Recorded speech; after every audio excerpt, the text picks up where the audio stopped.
Hello and welcome to another lecture for Introduction to Psychology. In this lecture we will be talking about motivation and emotion. I merged these together simply because they go hand in hand, and I shortened them up enough that putting them as separate you'd get just a few slides for one and a few slides for the other. So it just made more sense to merge them together. In this set of slides, we will be talking about motivation, then we will talk about theories of motivation, then we'll move on to emotion, look at theories of emotion, the function of emotions, and we'll finish up talking about emotional intelligence, which is not emotions per se, it is more of your ability to read other people, but this is a good point to put it in. So first, let's look at motivation. I'm going to get through this pretty quick. There's actually only a few slides on motivation. It made sense to just shorten it up. And then there's a video you can watch that'll tie it all together. But what is motivation? Motivation is going to be whatever it is physiologically or psychologically that causes us to act in a specific way at a specific time. So motivation isn't just what we would think of when we say, well, we're motivated to do something, we're motivated to study, we're motivated to do a job, we're motivated to do those things. No, motivation would count as anything that causes us to act in a specific way. So you may see a spider and jump up. So you see a spider crawling on the couch next to you, you jump up. That is essentially a motivation. You've been motivated to jump up by that spider being present. So when we look at motivation, we really have to extend it beyond just our motivation to do the things we want to do. Motivation also is going to be the motivation to do things to do just about anything. When it comes to theories of motivation, there are 6 theories, but we're only going to cover 3 of them in here. If you're interested in more, your book talks about them in more detail. But the theories we're going to talk about here is the instinct approach.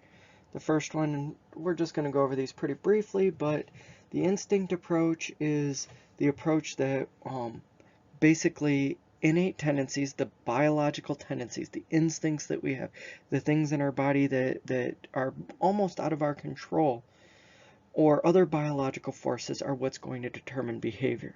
So, and it even goes deeper than that. It's things like some of the biological things like hormones, stuff like that is actually what causes or determines behavior. So an instinct approach is a very determinist approach in that it is our motivation, our behaviors, the way we act in response to certain situations is determined by our biological makeup. The next is the arousal approach to motivation, and this is again, this is now where we're motivated to seek out activities that provide stimulation or allow us to maintain our optimal level of arousal. So the arousal approach looks at, well, why do we behave a certain way? Well, we behave a certain way because it is allowing us to achieve our goals. So we're motivated to seek out activities that are keeping us aroused in such a way, like cognitively aroused, psychologically aroused, meaning we are still interested. So we seek out ways to maintain an optimal level of that. And then the final theory we're talking about here is self-determination theory. And this is basically where we are trying to fill our basic needs. And our basic needs could be anywhere from feeling autonomous, competent, related to others, all of these. So self-determination theory is our motivation comes from our desire to fulfill needs. And if I was going into it more, and your book does go into it here, we talked about it earlier in the semester, the Maslow's hierarchy theory or triangular theory. And really, this is a self-determination theory, meaning we seek out to fulfill these needs, and we fulfill these needs in a hierarchy from the most basic needs first to then more specific and psychological needs. Within self-determination theory, there's two different types of motivation that we have. So these two different types of motivation, these come from either extrinsic motivation. This is going to, when we are essentially engaging in activities to reduce biological needs or help us obtain incentives for external rewards. So extrinsic motivation is about the external rewards, and this is where you get things like social status, pleasure, these types of things. So extrinsic is again these external rewards or external things that we need. Intrinsic, on the other hand, is we engage in behaviors because they are personally rewarding or they lead to fulfillment. So connection, avoiding guilt, freedom, these are the types of intrinsic things. We engage in intrinsic motivation because they are more of, again, internal, because they make us feel good is one of the best ways to say it. We engage in extrinsic because we're looking for something external, food, and other external type of things. Intrinsic is more internal. So I'm cutting motivation short, as I said, but when we look at motivation, we have to realize that what is motivating behavior? And what is motivating behavior? Well, I could go into way more than this, but the three main things that motivate behavior are hunger, or need for sustenance. So this also includes thirst. It can include hunger in other ways, but hunger is going to be our need for basic sustainment. Then sex, and this is a very biologically motivated behavior. Many of you are bio, so you understand this, and when we talked about this earlier in the semester, when it comes to evolution, reproduction is the most important thing. So anything to do with reproduction is going to be strongly selected for in our evolutionary past, and that's going to mean that there is a strong motivation to engage in sex. And then the final main motivation category is achievement. And achievement can mean a lot of different things. It can mean personal, it can mean external, it can mean achievement so others see, it can mean achievement so that you yourself feel good. But achievement is a broad category that encompasses a lot of things that we are successful at in whatever it is, in life, in school, in romantic relationships, things like that. The next slide is going to be a bit more on motivation, but it's going to be motivation. It's going to be described in a YouTube video. So once you're done with that, we'll talk about it a little. Whether you're trying to lose 20 pounds, get that promotion at work, or quit smoking, sticking to your goal isn't an easy task. After all, 45% of people drop their New Year's resolutions after a month. So why is it so difficult to keep motivated, and how can science help us achieve what we're after? In one MIT study, students were given two types of tasks. In the first, they had to hit 2 keys on a keyboard as many times as possible in 4 minutes, and those that did it the fastest would receive money. For some, the reward was $300, while for others, only $30. Interestingly, performance was 95% greater in the high $300 group, highlighting how money can be a motivator. But in the second task, the same students were asked to solve a more complex math problem, and this time, those offered the high reward performed 32% slower than the small reward group. This is known as the distraction effect. When we're given a task that requires problem solving, economic or emotional pressure can cause the focus to shift to the motivator, ultimately dividing your attention and reducing performance. When we look inside the brains of individuals, fMRI scans reveal that people who complete a challenge for fun and people who do it for a reward show similar activity throughout the brain. But interestingly, if those offered a reward the first time are asked to participate again for no reward, scans show a decrease in activity in the anterior striatum and prefrontal areas, parts of the brain linked to self-motivation. It seems that rewards may cancel out our natural sense of play. So how does this apply to you? Well, it turns out that play is the strongest motivator for sustained behavioral changes. It makes sense that we stick with enjoyable activities, but considering 67% of gym memberships go unused, it seems most of us are picking the wrong activities to achieve our goals. You might burn the most calories on a treadmill, but not if you stopped going after 2 weeks. Pick something you actually like doing. Your goal itself also matters. A study investigating reasons for exercise found that those focused on weight loss spent 32% less time exercising than those who said they want to feel better in day-to-day life. And while it's always good to have a positive attitude, optimism may not always be the best strategy. In a study of 210 females trying to quit smoking, participants who only imagined major success with few obstacles were less likely to reduce cigarette consumption. Positive thoughts can often trick your brain into thinking you've already achieved the goal, giving you a sense of reward and reducing motivation. But this doesn't mean negative thoughts are good. Imagining a goal coming true and then thinking through the obstacles that stand in your way is the best mixed approach. This is known as mental contrasting. Finally, try and avoid the what the hell effect. This behavior was first addressed when researchers gave dieters varying sizes of milkshakes, from small to large, and then offered them ice cream afterwards. It turns out those who had large milkshakes also ended up eating more ice cream because, what the hell, I've already ruined my diet, I might as well go all out. Anticipating that you will have some bumps along the road to success, whether it be a fitness goal, quitting smoking, or work aspirations, will bring you closer to making your goals a reality. Want some tips for motivation with short-term goals, like that assignment that's due tomorrow? Check out our latest ASAP Thought video on the best tips to overcome that lazy feeling. Link in the description. Special thanks to Audible for supporting this episode and giving you a free 30-day trial at audible.com/ASAP. This week we wanted to recommend the book No Sweat by Michelle Seeger, which translates years of research on exercise and motivation into simple ideas that aim to empower you out of exercise failure.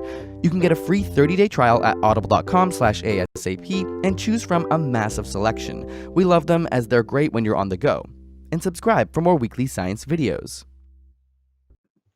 Okay, that video was really good for showing various different ways that we can motivate ourselves and things that do cause motivation, as well as things that interestingly reduce motivation. One of the things there that I just want to point out just real quickly as a kind of finishing off the talk about motivation, when one of the things that was discussed there was monetary rewards. And what is really interesting is that when you're given a monetary reward for doing something, also known as getting paid for doing something, it actually decreases our pleasure, we'll get to emotions, from doing that, and actually decreases our motivation to do it. So if you've got something you love, there's the old adage, oh, do for work what you love. Well, if you've got something you love and you're highly motivated to do it, as soon as it starts to become a job, your motivation to do it will decrease and your pleasure that comes from it will decrease. Okay, the next thing we're going to talk about here is emotions. And that's what we're going to talk about for the rest of these slides. I'm going to keep it relatively short. Let's first look at the 4 components of emotions before we get any farther. So the first component of emotions is to interpret or appraise a stimulus. So when we feel an emotion, we can then use that to interpret or appraise the stimulus that is in the environment. Second is experiencing a subjective feeling. So this is where we're going to get to things like fear or happiness. So the function of emotion is to have this feeling that's subjective. and we can use that then to compare it against other things.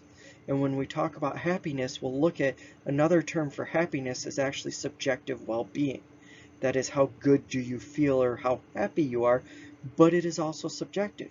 And we compare it to other times, to other things that have made us happy, and it can actually affect because it's a comparison and it's subjective, it can actually affect how we feel. Third is to experience the physiological response, such as change in heart rate or breathing. So emotions actually typically cause these changes in physiological responses.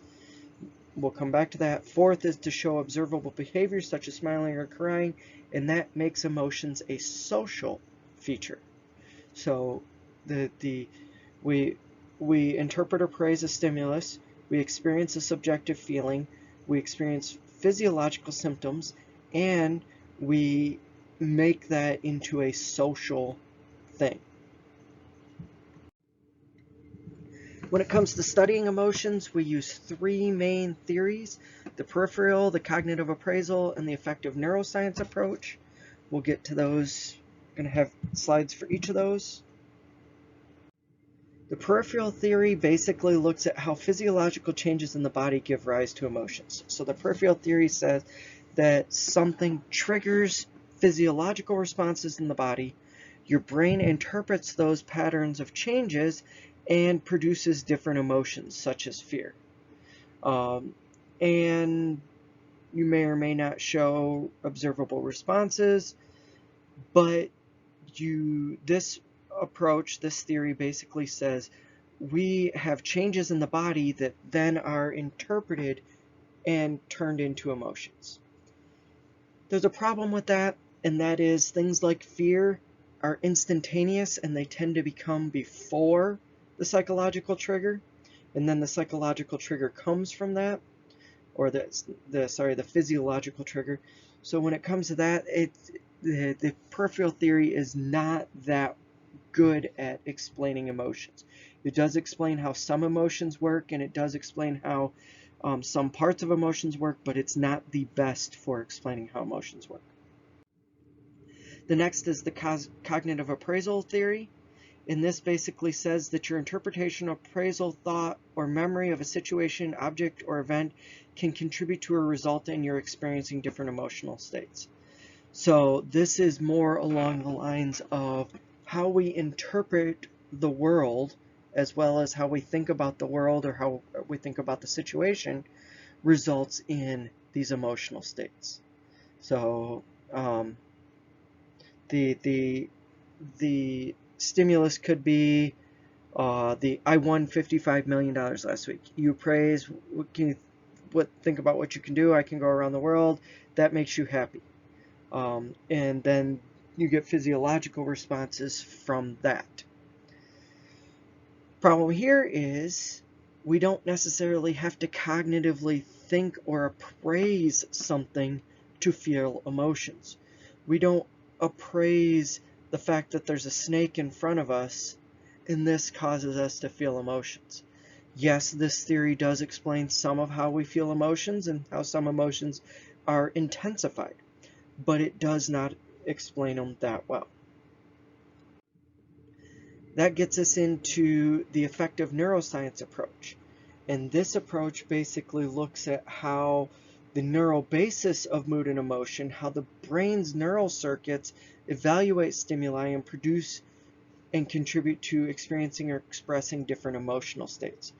So the affective neuroscience approach kind of takes those previous two, but now incorporates them with the brain and how the brain works to now explain how emotional responses are in a way that is more almost instinctual. And a lot of emotions are believed to be instinctual in nature. So we have the brain region called the amygdala that is the emotional detector. This receives input from all the senses. All of the senses do have a direct line to the amygdala in one way or another. And this is monitoring, evaluating these stimuli, whether they have positive or negative significance for well-being and survival. And it also has strong ties to memory, especially memories of emotional content. And as a result, we get a reaction to a stimuli that is, in a way, much quicker than if the stimuli went to the processing parts of the brain, then to the amygdala. So the senses go straight to the amygdala, at least parts of the senses do. So our emotional responses are much quicker than the cognitive appraisal. Yes, cognitive appraisal can then reevaluate and intensify or detensify, reduce emotions, but the effective neuroscience approach looks at it in a way that is closer to looking at emotions happening in a much more natural and instinctive way. So with the effective neuroscience approach, we have 4 qualities to emotion. First, we've got the stereotypical facial expressions, showing fearful expressions, open mouth, raised eyebrows. These are accompanied by physiological responses. So our one quality of emotion is that we have our facial expressions. So effective neuroscience approach, we have facial expressions to emotions. The second is that emotions are less controllable and may not respond to reason. This kind of goes against the previous ones that we were talked about, and that it's not necessarily appraisal that is causing emotions. Appraisal might actually have no effect on emotions, certain situations. So emotions are, in the effective neuroscience approach, emotions are less controllable than we would like, and sometimes don't respond to reason. The third is that many cognitive processes, such as making decisions, developing personal relationships, and selecting goals, are influenced by emotions. Emotions influence behavior. This is a very actually important concept to think about. The one way to think about this actually is that emotions drive behavior. Emotions drive decisions. Without emotion, if you took emotion away, you might get indecision or a lack of behavior. One way I always look at this is looking at Star Trek.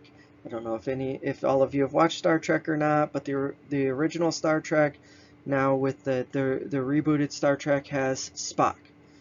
Spock is a Vulcan. He's half, and Vulcans have lack of emotion. They pride themselves on not having emotion. Spock's half human, so he has emotion and he just tries to control it. But really what needs to be looked at here, though, is that actually wouldn't work. Because emotions drive behavior and decisions, without emotion, you don't make decisions. The Vulcans would just stagnate. No decisions would be made. One way to look at that is purchasing cars. You need to go purchase a car. If you're being entirely logical about purchasing a car, you find what could be considered basically the perfect car at basically the perfect price. But logic dictates that price is going to go down. So why not wait? Or that you might find a better car tomorrow. So why not wait? It's actually emotions that interact with our logic to dictate driving us to make the decision to purchase the car today, rather than waiting till tomorrow or the next day, and eventually you never make the decision because it can always be better tomorrow. And then the fourth is our emotions are hardwired in the brain. They are biologically based.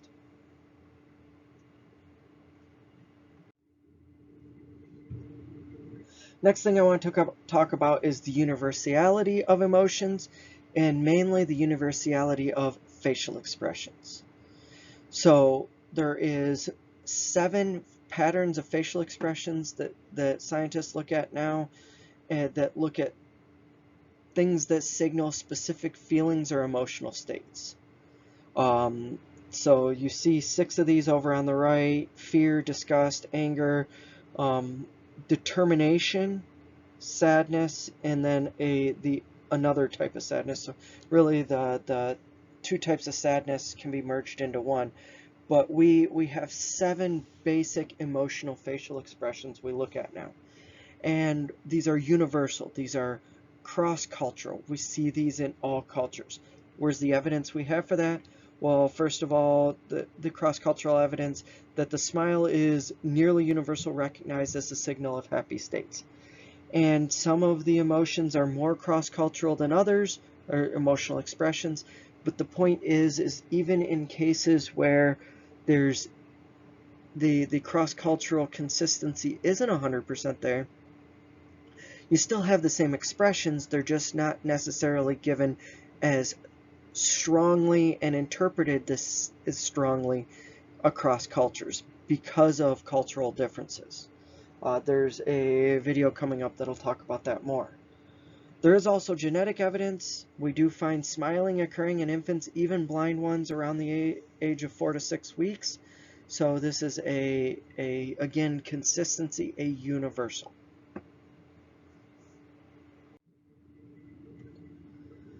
Next, let's talk about the function of emotions. So function of emotions there's basically 2 main functions of emotions.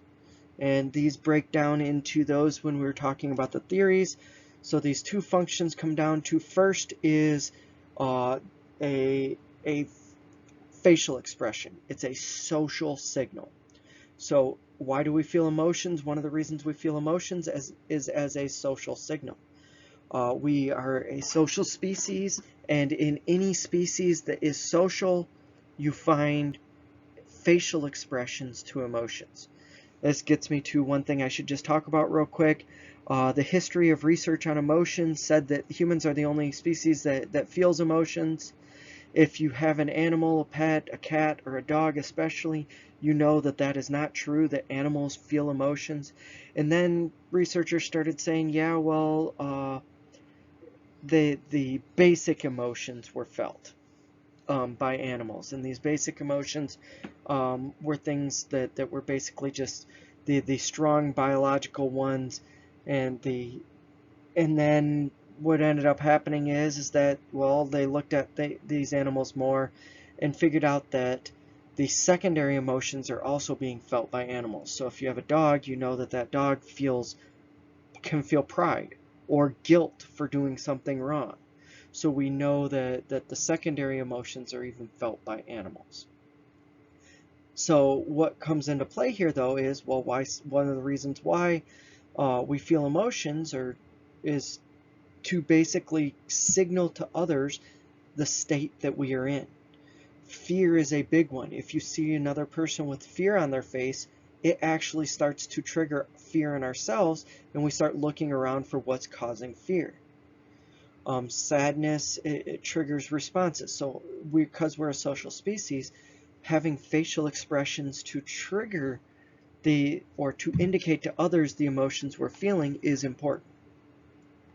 And then we get into the other half of the function of emotions, and that is survival, as well as attention and memory.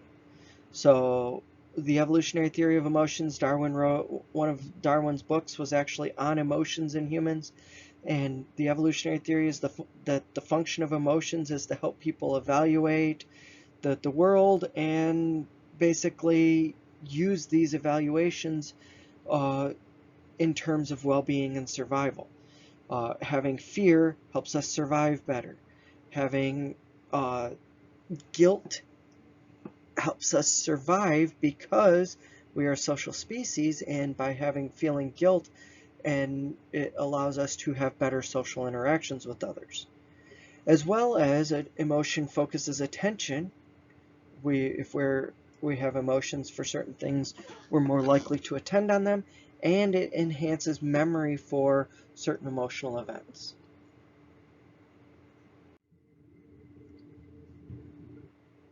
Next thing we're going to talk about, just 2 slides real quick of talking about it, and then we'll watch a video on it, is happiness.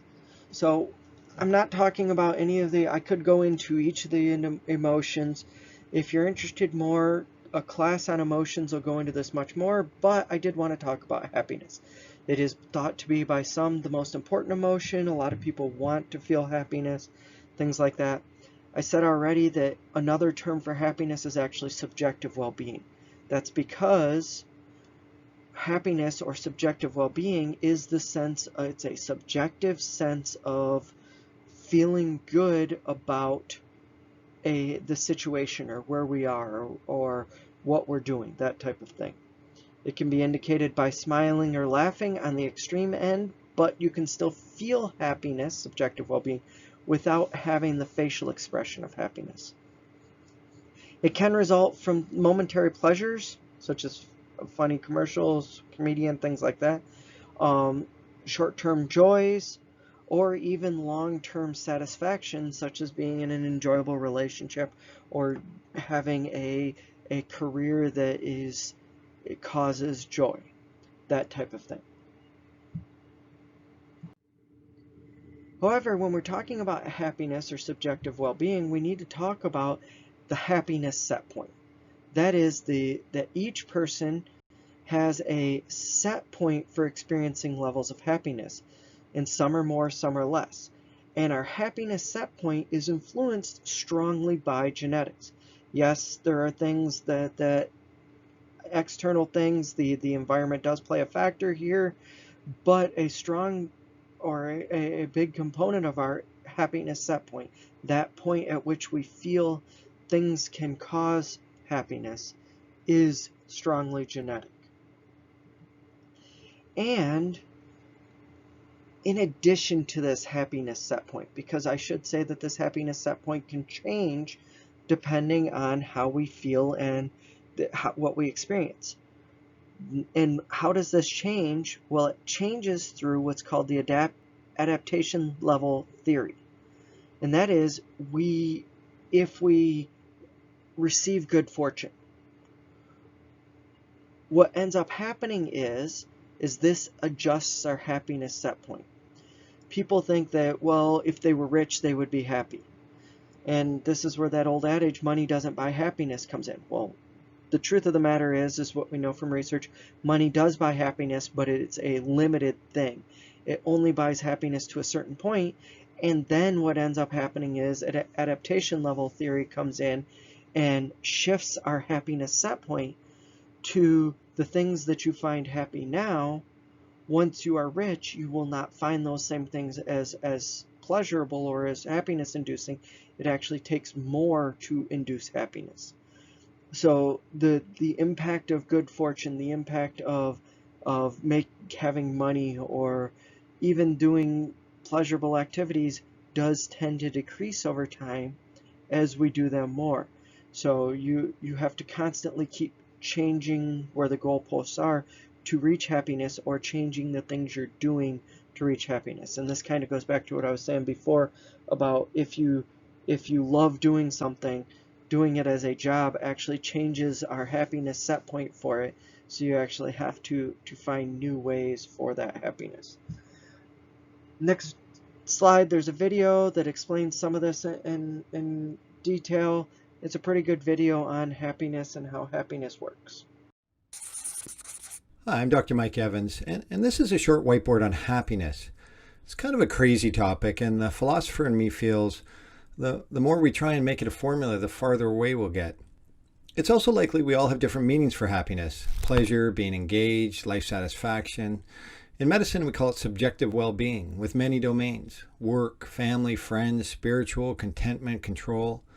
So I'll leave it to you to know what happiness means to you, but I do think the science of happiness comes with some useful lessons. First is, what predicts it? Well, the research points to a lot of factors, but three big picture players. First are your genes, your temperament or personality. Second are your life circumstances, things like wealth, where you live, health. Third are your life choices and behaviors. So of these three players, which is the most important? Dr. Sonia Lyubomirsky, a University of California professor, has tried to answer this question. And I think she will say these are very approximate, but about half is predicted by your genes, 40% by your life choices, and only 10% by your life circumstances. So this is interesting. I do think there's a line in the sand. So for example, lifting people out of poverty would give a lasting bump in well-being. But for most, we think if I just had that new car, higher salary, bigger house, new lover/partner, I would be so much happier. But the research says that sure, there is a boost with a new car, a new hockey stick, a new marriage. But after time, so with a car, this might be a few months, and the generally accepted time with a marriage is about 2 years. The new becomes the norm, and our happiness quotient drops back to what it was. The fancy name for this is hedonic adaptation. But perhaps the observation is that happiness doesn't come from getting something we don't have, but rather from recognizing and appreciating what we do have. Or that happiness is best pursued by extracting the most possible from the present before turning one's attention to the future. Some would call this mindfulness or living in the moment. The second big lesson is about your life choices. The good news is they are mostly in our control and overlapping. So expressing gratitude, being more forgiving, meditation and mindfulness, exercise, investing in quality relationships, kindness, altruism, and doing things for others, compassion, having good flow, where you have a kind of spontaneous joy from being fully absorbed in a task, minimizing thinking traps that make us feel bad about ourselves. All of these can work with our factory settings to increase happiness levels. And don't underestimate their effects. Let's take one, having good relationships. The Grant and Glueck cohort trials have been following 2 groups of men, one advantaged and one disadvantaged, for over 75 years. And when they looked to see what most predicted being a healthy, happy octogenarian, well, it wasn't middle-aged cholesterol. It was middle-aged satisfying connectedness to family, friends, and community. And there are many nuances we are just figuring out. For instance, dosage. Dr. Lubomirsky showed in a small trial about counting your blessings, where you list what I am grateful for, helped when it was done once a week, but not so much 3 times a week. So in the end, I think, sure, if you want to buy something cool, go for it. It might even give you a short-term bump in well-being. But maybe also consider investing in a few things that have a longer-term effect, a happiness portfolio, if you will. You may have a set point, but just like your risk of heart disease, you can alter this a lot by doing things differently. Hopefully this helps. I'm grateful that you listened and watched. See? I feel better already.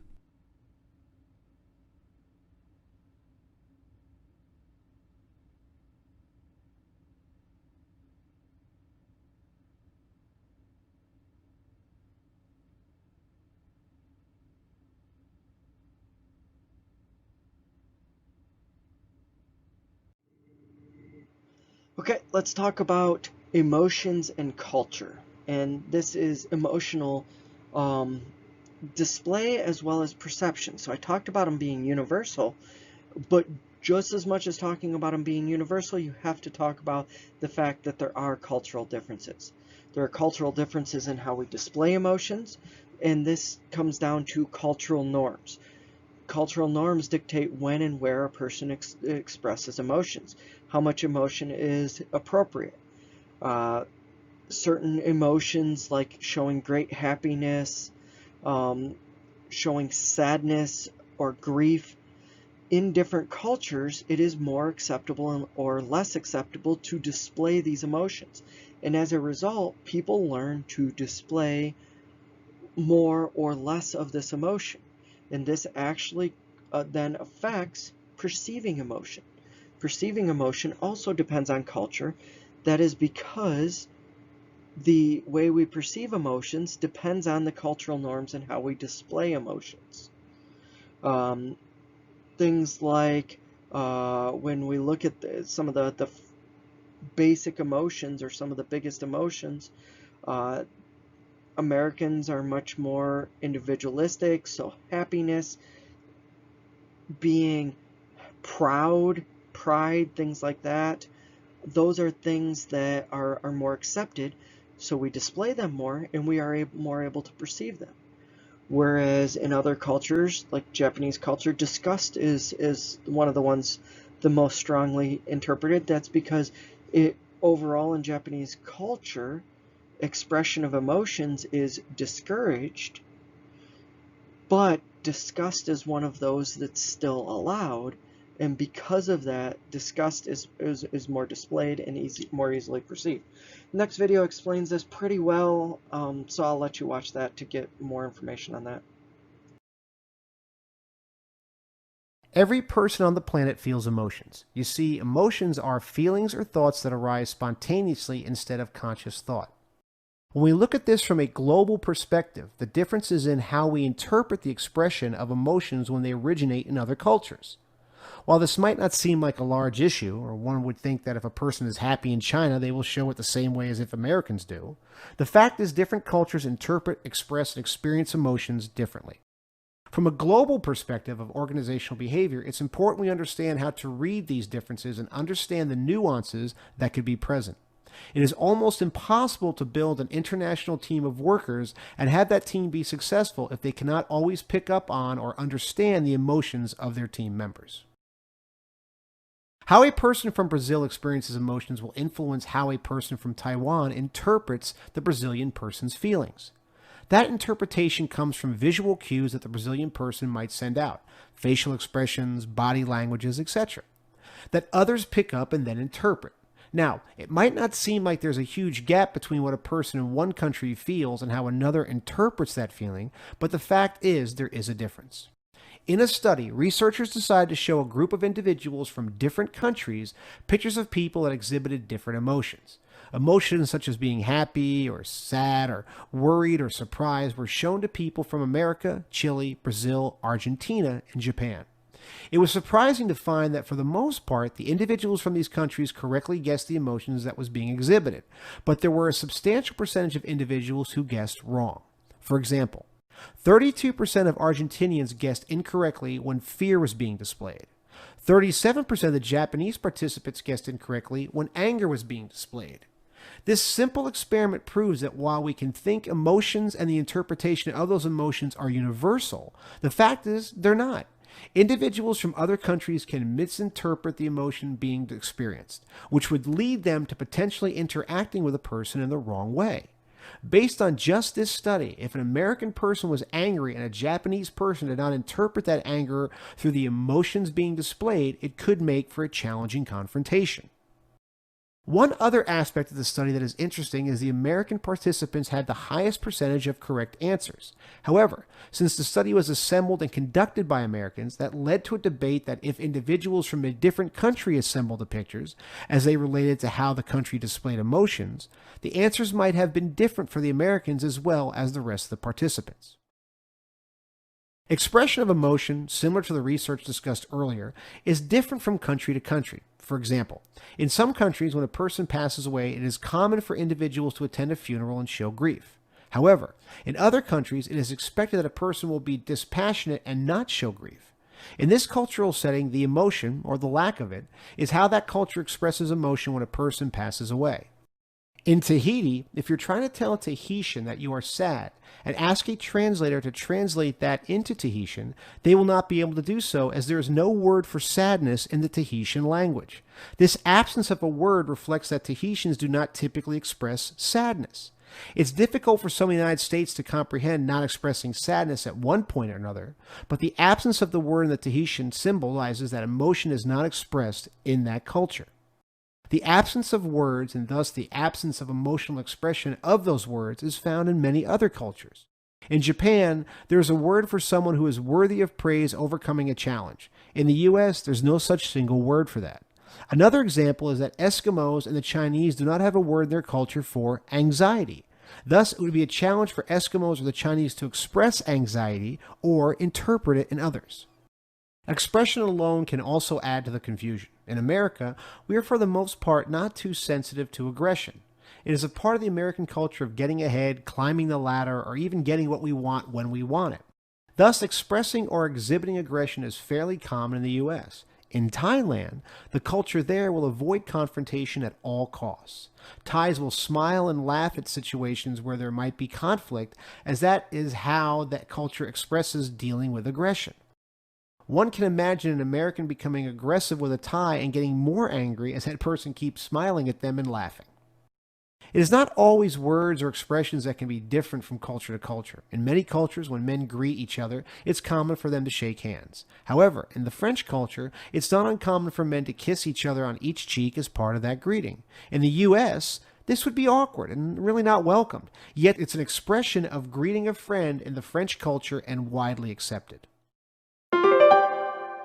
Emotions are feelings or thoughts that arise spontaneously instead of conscious thought. That spontaneity is part of our cultural DNA. How a culture views emotion, how they express those emotions, and how they are interpreted is all part of the cultural belief system. From a perspective of organizational behavior, it is important to understand how different cultures deal with emotions as cultural diversity is growing. For a manager to truly be a global manager, he or she must understand the nuances of emotions and how a culture relates emotions to their way of life. I should point out that that video was more directed at people in business because people in business tend to interact with those from other cultures, but it applies to understanding emotions as well, understanding that there's cultural differences. And on top of that, it's one of those things that I talk a lot about culture and psychology, and how if you interact with people in other cultures, one of the important things is to understand the cultural differences that are present. So understanding cultural differences in emotion goes a long way towards reducing potential conflicts. Okay, the last thing we're going to talk about here is emotional intelligence. And emotional intelligence isn't emotions themselves. Emotional intelligence more refers to our ability to perceive emotions in others. So that's why we talk about it when we're talking about emotions. We talk about emotional intelligence. And it's not just perceiving emotions in others, it's perceiving behavior and intention in others as well. So it's emotional intelligence is our ability to perceive emotions accurately in others, take others' feelings into account, understand emotions, and it does relate to managing or regulating emotions in yourself, but it's more looking at how we understand emotions in others. Why is emotional intelligence important? Because it does predict a lot of things in life. It predicts job performance. It predicts leadership. It predicts subjective well-being. It predicts how well we do in intimate relationships. All of those are predicted by our ability to perceive emotions in others. So and it makes sense that our ability to perceive emotions in others, again, I've talked about we're a social species, so our ability to perceive emotions in others is just as important as our ability to properly display emotions. And the mechanism that goes into emotional intelligence, and this does for more than just emotional intelligence, but our mechanism for emotional intelligence is what's called mirror neurons. Mirror neurons are basically neurons in our brain that activate in the same pattern when we see someone else do something as when we're doing it ourselves. And this helps us learn. It helps us learn by watching, but it also helps us understand or feel the emotions that others are feeling. So our ability to feel, if somebody else is feeling sad, our ability to feel that sadness relates to mirror neurons. And on the next slide, there's a video on mirror neurons. I recommend watching that. It will again explain it in much better detail than I could.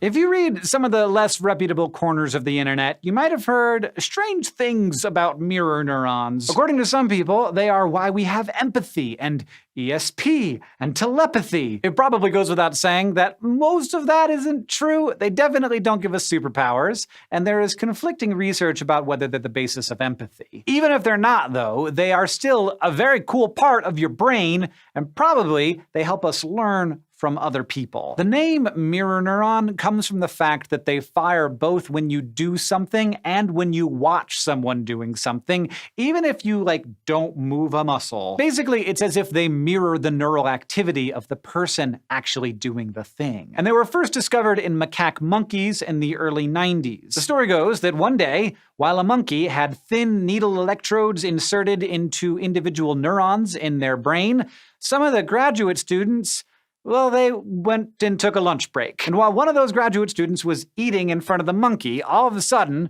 there was neural activity in the premotor region of the frontal cortex in the monkey's brain. This region would normally fire if the monkey was moving, like reaching for food or eating, but those neurons were firing while the monkey was motionless and just watching someone else do those things. Further research started mapping out exactly where these neurons were, and they're remarkably specific. Like mirror neurons that fire when an experimenter grabs a piece of food wouldn't fire if the experimenter used tools to grab the food instead. But the big question was whether this happened in humans too, because these neurons were in regions of the brain where monkeys and humans differ quite a lot. Of course, your average human study participant is a little fussier about getting electrodes planted into individual neurons inside of their brains, so scientists used electroencephalograms, or EEGs, to look for mirror neurons instead, as they record neural activity through the scalp. Researchers had 20 subjects watch an experimenter demonstrate some motions with their thumb and index finger,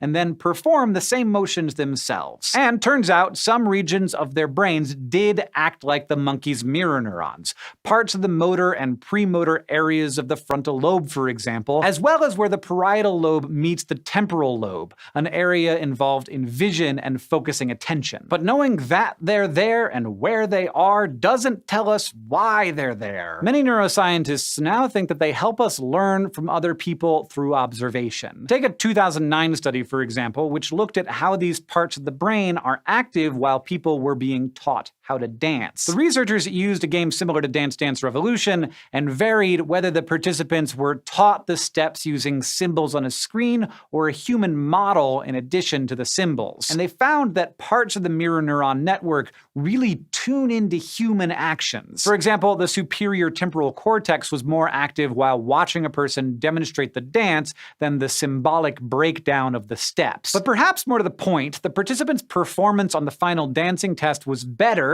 when they had a human to watch, which suggests that these regions support observational learning. Human mirror neurons aren't exactly the same as the monkey ones, though.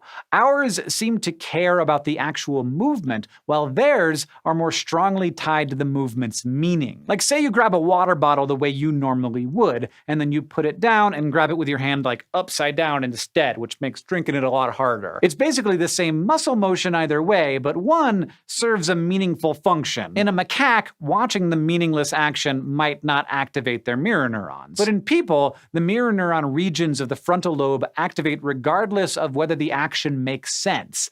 All that matters is the actual hand motion. It's possible that this helps explain why humans are so good at learning by imitation.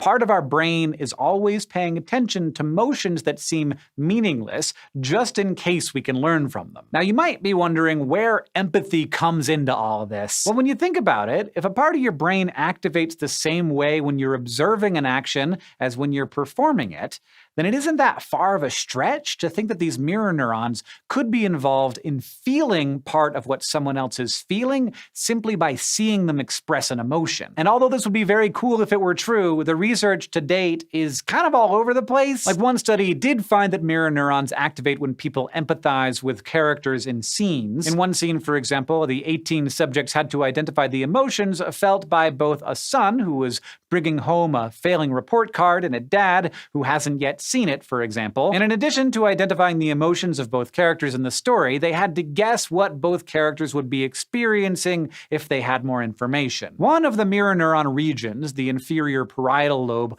was active while identifying the emotions in the story. And scores on a test of empathy were related to how active that region got when they had to make an inference about the dad who was still in the dark. Not all studies show this, though. In fact, many do not. But then again, most studies studies in this area have small sample sizes, so there's a chance that there are real relationships between these neurons and empathy that aren't being detected. And just to make things more complicated, these studies are all correlational. They can say that there's a relationship, but they can't directly infer causality. Which means in the end, we don't know if these brain regions are necessary for empathy or if they just happen to light up when we're experiencing it for some unrelated reason. Like with so many things, especially in brain science, we need more research to figure out what role, if any, mirror neurons actually play in empathy, or if they're a part of why humans are an unusually social species. They do, however, seem to be a big part of how we learn skills through observing others. And that means they're probably an important part of how we share skills and behaviors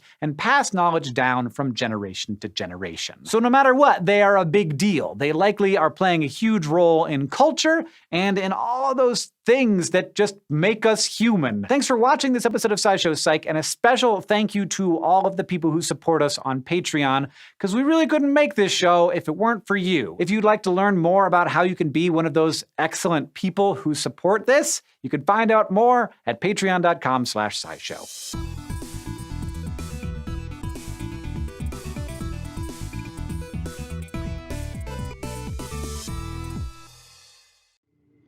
I think that video does a real good job of both talking about the things we know about mirror neurons, but also the things we don't yet know.